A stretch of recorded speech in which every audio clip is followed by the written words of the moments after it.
இன்றைக்கி பார்க்க போகிற வீடியோ வந்து இதுவும் சாஃப்ட்வேர் வீடியோ தான். இந்த மாடலோட சாஃப்ட்வேர் இது வந்து ஃபுல் ஹெச்டி போட்டிருக்கோம். இது 1GB ரேமு 8GB ரேமில் ஃபுல் ஹெச்டி சாஃப்ட்வேர் ஏறுது. அவங்க சாஃப்ட்வேர் ஏறிட்டுருக்கு. லைட் அடிக்கா இந்த மாடல் தான். இப்போ சாஃப்ட்வேர் இப்போ லோட் ஆகிட்டுருக்கு.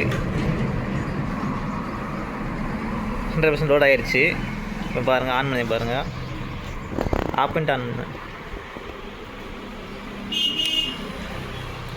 செட் ஆஃப் ஆகிட்டா செட் ஆஃப் பண்ணிட்டு பென்ட்ரைவ் உருவணும் புரியாச்சு. இப்போ ஆன் பண்ணி பார்ப்போம்.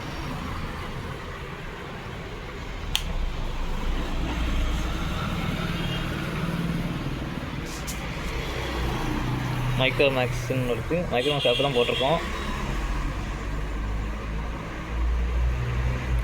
கொஞ்சம் லேட்டாக அவங்களோட தான் வரும்.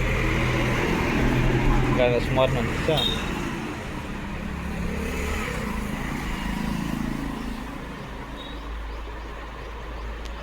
இது வந்து நான் செக் பண்ண வச்சுருக்கோம். ஃபுல் ஹெச்டி இது 5 வோல்ட்டு. நாங்கள் 5 வோல்ட்டை மாற்றி வச்சுருக்கோம் இந்த பேனல். இது செக் பண்ணதுக்காண்டியே ஒரு பேனல் எடுத்து வச்சுருக்கு. Monitor panel.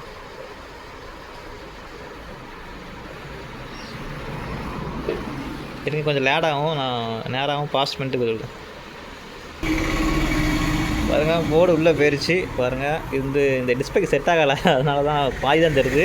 ஆனால் செட் ரெடி ஆகிடுச்சு. சாஃப்ட்வேர்னால் கொஞ்சம் இது ரெடி ஆகிடுச்சு. பாருங்கள், யூஆர் ஆஃப்லைன் போயிடுச்சு. இப்போ நெட் ஆனா உள்ளே போயிடும். அதனால் போர்டு ஒர்க்கிங் கண்டிஷன் தான். Smart board. இந்த மாடல் சாஃப்ட்வேர் ஃபுல் ஹெச்டியும் அவைலாக இருக்குது, இப்போ ஹெச்டியுமே அவைலாக இருக்குது. 1GB ரேமுக்கு இருக்குது. 512 இல்லை, 1GB ரேம் இருக்குது.